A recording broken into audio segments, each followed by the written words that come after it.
Today, we're gonna dive in how to submit cards to PSA directly from Europe. Here I've got a bunch of cards that I want to send. Let's walk through it. So the best way to send cards to PSA from Europe is to use a middleman service. Personally, I use Dave & Adams because they're the cheapest service in Europe. If you're in the UK, there's other middleman services which will actually be cheaper than sending it to Dave & Adams because of the customs fees now that the UK is outside of Europe. And in the US, you can just send it directly to PSA, but this is specifically for people in Europe. Dave & Adams is actually based in Holland, so you need to find a way to send your cards to Holland or the Netherlands. It's the best way I can send it for a cost-efficient price from Italy all the way to PSA. You just type in Dave & Adams PSA Europe on Google and you should come up to this page.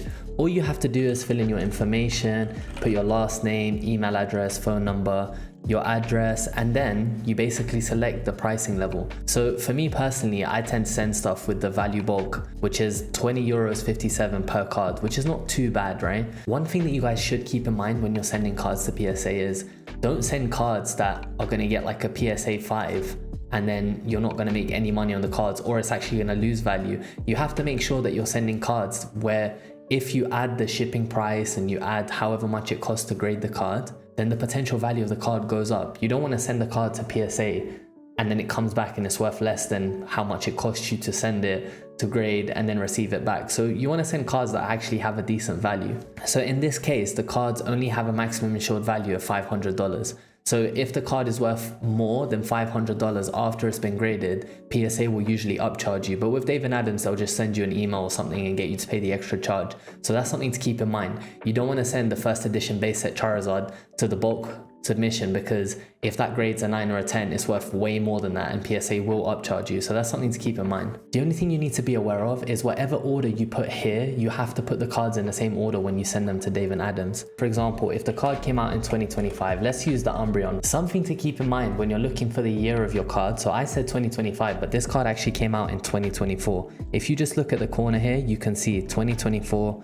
This Mew here came out in 2023. So if you want to know what the year is that your card came out, make sure you check the bottom of the card. If I use the Umbreon from Terastal Festival, I put product Terastal, and then you put the card Umbreon, and then the card number would be 217 out of 187. And then you can add the card type, which is a secret art rare. Secret art rare. And then yeah guys, you just keep adding on the cards, and then once all your cards are in there, you basically pay whatever the fee is and then you send off the cards. Let's talk about what cards I'm sending and how to actually send off those cards. So for this particular submission, I'm going to be sending 14 cards. I'm going to send this Umbreon, this Pikachu, the new Iono card that I managed to pack from Battle Partners. It's not that expensive, but I really want to get it graded. Some of these are for my personal collection and some of these are to sell. We've got the Iono promo, we've got the Eevee promos, we've got another Iono, we've got this Roaring Moon, this Espeon and Deoxys card. I'm not sure if it will get a 10. I don't think it will because there are some like white dots at the back, but I'm going to be sending this one off as well. We've got 2 Pikachu Van Gogh promos, which is crazy. We've got the Mew promo, the Lugia, and we've got a Metal Mew. So PSA do grade metal cards. So I've just finished placing my order with Dave & Adams, and now it's time to wrap it up. So once that's done, what are you supposed to do? Well, you're supposed to put your cards in the same order that you put them on Dave & Adams. Put them between 2 bits of cardboard like this, but obviously you have to make sure that the cards won't get damaged. There's enough of a gap there between the cards and the rubber bands, and then you're supposed to wrap it up with rubber bands. That's what they ask you to do. The guidelines are actually on the website, so I'll include it in the description below so you guys can see like a visual example on their website. That's pretty much it. This is what you need to do for the cards.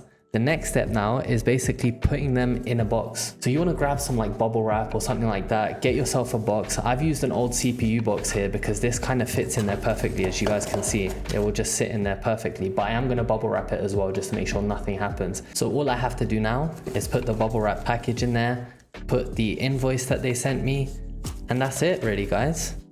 You just close the box and you pay for shipping and you send it to them. So that's the best and cheapest way that I found to grade your cards in Europe. Obviously, depending on where you are in Europe, it could be a little bit more, it could be a little bit less, but Dave & Adams seem to be the best option, at least for me. If you guys enjoyed this video, make sure you keep an eye out on the channel because I'm going to be going to Japan next week and I'm going to have loads of content. I'm also going to do a graded returns video when these cards come back. So make sure you subscribe if you haven't. Visit our website, sakuracollectibles.com, if you want to buy Pokemon cards and you live in Europe. I'll catch you guys in the next one. Peace.